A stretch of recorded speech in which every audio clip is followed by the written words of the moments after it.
ભાજપના રાજમાં ભ્રષ્ટાચાર ચરમસીમાએ પહોંચ્યો છે, ત્યારે કોંગ્રેસ દ્વારા ભ્રષ્ટાચારના વિરોધમાં મ્યુનિસિપલ કમિશનરની કચેરી ખાતે સૂત્રોચ્ચાર કરવામાં આવ્યા હતા, સાથે આવેદનપત્ર આપવામાં આવ્યું હતું। વડોદરા કોંગ્રેસ દ્વારા મ્યુનિસિપલ કમિશનર કચેરી ખંડેરાવ માર્કેટ ખાતે બેનર્સ તથા ભારે સૂત્રોચ્ચાર સાથે ભ્રષ્ટાચારની વિરોધમાં હિસાબો આપો તેવી માંગણી સાથે કોંગ્રેસના પ્રમુખ ઋત્વિક જોશી તથા વિપક્ષી નેતા ચંદ્રકાંત ભટ્ટની આગેવાની હેઠળ વિશ્વામિત્રી પ્રોજેક્ટમાં રાજ્ય સરકારે 52 કરોડ આપ્યા, તે છતાં વડોદરામાં ફરી પૂરની ભીતિ છે। વરસાદની સાથે જ પૂરના સમાચારને લઈને ચિંતા શરૂ થઈ ગઈ છે।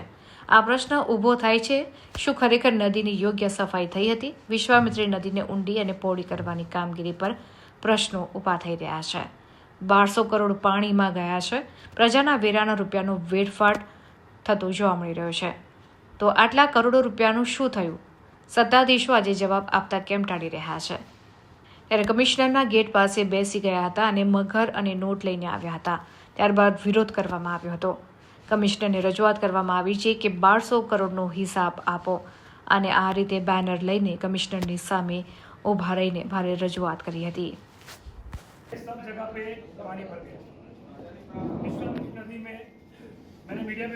વડોદરાની વિશ્વામિત્રી નદીમાં જે મગરો છે એનાથી તો ખતરો નથી, પરંતુ જાડી ચામડીના જે શાસકો અહીં બેઠા છે એમની મગર જેવી ચામડી અને એ લોકોના જે વિચારો છે એનાથી 100% ખતરો છે।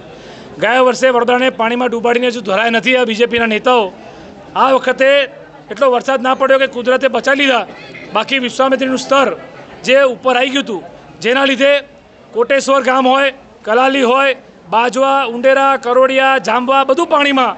તો જો વિશ્વામિત્રી તમે ઊંડીને પહોળી કરી અને તમે જે 1200 કરોડની જે વાત કરેલી રાજ્યના મુખ્યમંત્રીએ, તો જો એટલા રૂપિયાનો ખર્ચો કર્યો હોય તો આવા દિવસો જોવા ના પડતા। તો એ 1200 કરોડ કોણ ખાઈ ગયું એનો હિસાબ આપો, કયા મગરો ખાઈ ગયા, એ 1200 કરોડનું શું કર્યું?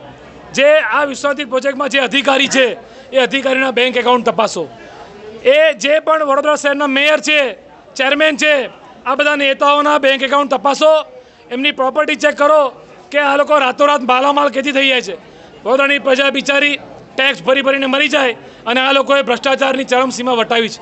ત્યારે કોંગ્રેસ પાર્ટી અમારી રજૂઆત છે, અમે મ્યુનિસિપલ કમિશનરનો સમય લઈને આવ્યા હતા, અમને કીધેલું કે 11:30 પછી મળી, હજુ સુધી આવ્યા નથી, અમે બેસીશું।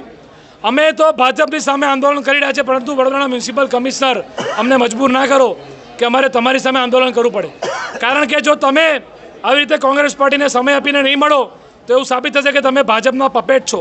તો જો તમે ભાજપના પપેટ ના હોય તો કોંગ્રેસ પાર્ટીની વાત સાંભળો અને એની પર એક્શન લો। અમે એ કમિશનની કેબિનની બહાર બેઠા છે, 1200 કરોડનો હિસાબ માંગવા આવ્યા છે।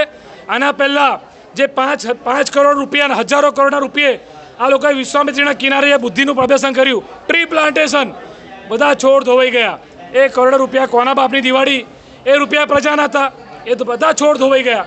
એટલે આ લોકો ખાલી નાટક કરે છે, બાકી આ લોકોને પ્રજા માટે કે વડોદરાને તો ભગવાન ભરોસે મૂક્યું છે।